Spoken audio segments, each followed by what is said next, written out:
बल्लू जी, मुझे आज हलवा खाने का मन कर रहा है।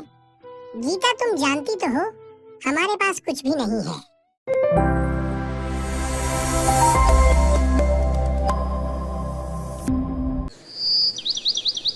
जंगल में बल्लू और गीता नाम का एक चिड़िया का जोड़ा था।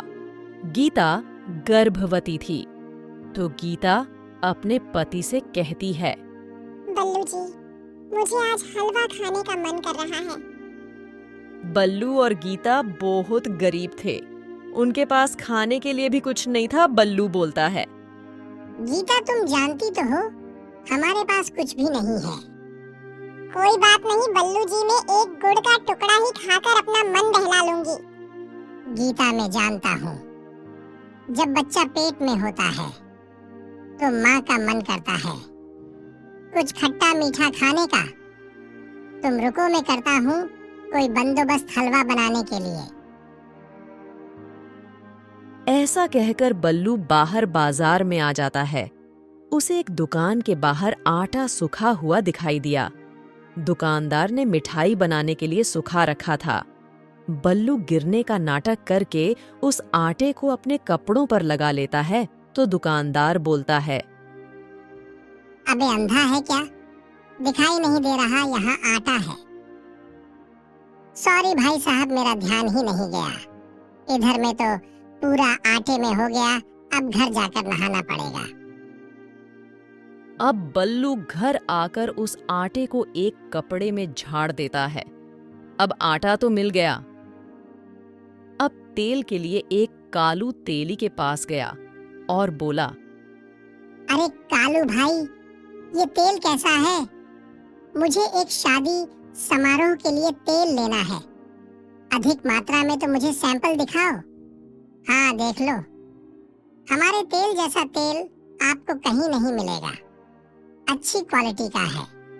अब बल्लू अपने कपड़े को उस तेल में डाल देता है और सूंघने का नाटक करते हुए बोलता है, अरे भाई कालू, इस तेल में से तो स्मेल आ रही है। मुझे तो ठीक नहीं लग रहा। मैं तो कहीं और जाकर देखता हूँ। ऐसा बोलकर बल्लू वहां से निकल जाता है और घर आकर उस कपड़े को एक बर्तन में निचो देता है। अब गुड़ के लिए एक दुकान पर गया और बोला, अरे भाई, मुझे एक हलवाई ने भेजा है गुड़ के लिए। उसे काफी मात्रा में गुड़ चाहिए, तो आप मुझे थोड़ा सा सैंपल दे दो जो मैं हलवाई को दिखा आऊं। अगर बढ़िया और मीठा होगा तो हम सारा गुड़ यहीं से खरीदेंगे। हाँ क्यों नहीं, ये लो सैंपल के लिए गुड़, अच्छे से दिखा के आओ। बल्लू अब गुड़ लेके घर आ गया। अब आटा, तेल और गुड़ तो मिल गया। अब गीता ने हलवा बना लिया और खाने बैठे तो बल्लू बोलता है, गीता, तुम लाइट बंद कर दो, नहीं तो कोई देखेगा तो सोचेगा इनके पास हलवा बनाने के लिए सामग्री कैसे आई। सब जानते हैं हमारे हालात। हाँ, आप सही कह रहे हो।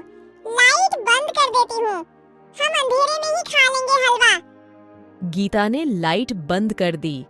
अब दोनों बैठकर हलवा खाने लगे और बातें करने लगे। इतने में दरवाजे पर बल्लू का रिश्तेदार आ गया और उनकी बातें सुनने लगा कि कैसे उन्होंने हलवा बनाने के लिए सामग्री इकट्ठा की। उसे हलवे को खुशबू आ रही थी, तो वो भी उनके साथ अंधेरे में चुपचाप आंखें खाने लगा। गीता, मैंने हलवा थोड़ा ही खाया है, अब तुम पेट भर के खा लो। मैंने भी थोड़ा ही खाया है और बाकी आपके लिए छोड़ दिया था। मैंने पेट भर के खाया है। बल्लू और गीता चक्कर में पड़ गए। गीता ने तुरंत लाइट जला दी। अरे चाचा जी, आप कब आए? हमें पता ही नहीं चला। जब तुम दोनों हलवे की बातें कर रहे थे, कितना रिस्क लेके हलवा बनाया है। वैसे हलवा था बड़ा मस्त। वैसे तुमने मुझे बताया क्यों नहीं कि बहू पेट से है? तुम एक काम करो, ये पैसे लो और बहू का जो मन करे वो ला कर दो। इतना रिस्क लेने की जरूरत नहीं है। और अब बहू में थक गया हूं, मेरे बिस्तर लगा दो, मुझे नींद आ रही है। सवेरे घर वापस जाना है। गीता और बल्लू दोनों अब चाचा जी की सेवा में लग गए। तो देखा आपने कैसे बल्लू ने अपनी पत्नी की खुशियों के लिए क्या क्या किया।